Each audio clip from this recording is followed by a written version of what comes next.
ദിവ്യാത്മാക്കൾക്കെല്ലാം വിനീതമായ നമസ്കാരം. നാം രക്ഷപ്പെടണമെങ്കിൽ നമുക്ക് തന്നെ നാം ബന്ധിതരാണ് എന്ന തോന്നൽ ഉണ്ടെങ്കിൽ മാത്രമേ രക്ഷപ്പെടാനുള്ള ത്വരയുണ്ടാവൂ.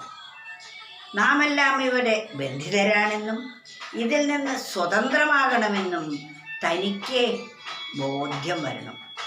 അപ്പോൾ മാത്രമേ രക്ഷപ്പെടാനുള്ള തത്രപ്പാട് നമുക്കുണ്ടാവുകയുള്ളൂ. അല്ലാതെ മറ്റുള്ളവർ എത്ര പറഞ്ഞതുകൊണ്ടും ഒരു പ്രയോജനമില്ല. തൻ കാര്യത്തിനു താൻ തന്നെ തയ്യാറാവോളമായിരം ഉപദേശങ്ങൾ മേന്മേലെ കേട്ടാലുമവ നിഷ്ഫലം. ഇതാണ് മറ്റുള്ളവർ എത്ര പറഞ്ഞിട്ടും കാര്യമില്ല. തനിക്കതിൻ്റെ കാര്യത്തെക്കുറിച്ച് ഗൗരവബോധം വരണം.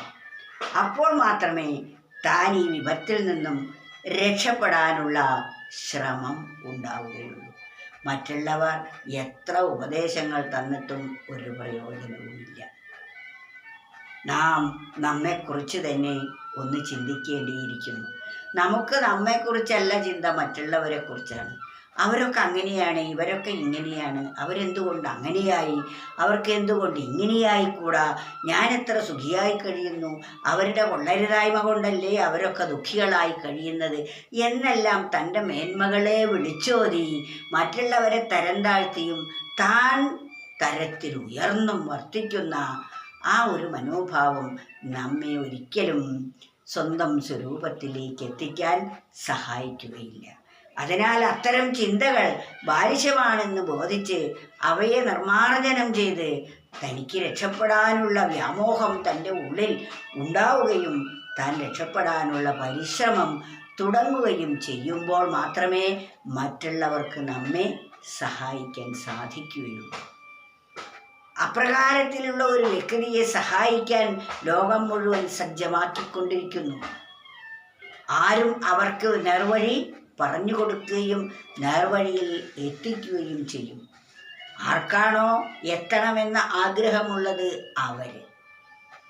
ആ ആഗ്രഹം ഇല്ലാത്തവരെ ആർക്കും രക്ഷിക്കാൻ സാധിക്കുകയില്ല.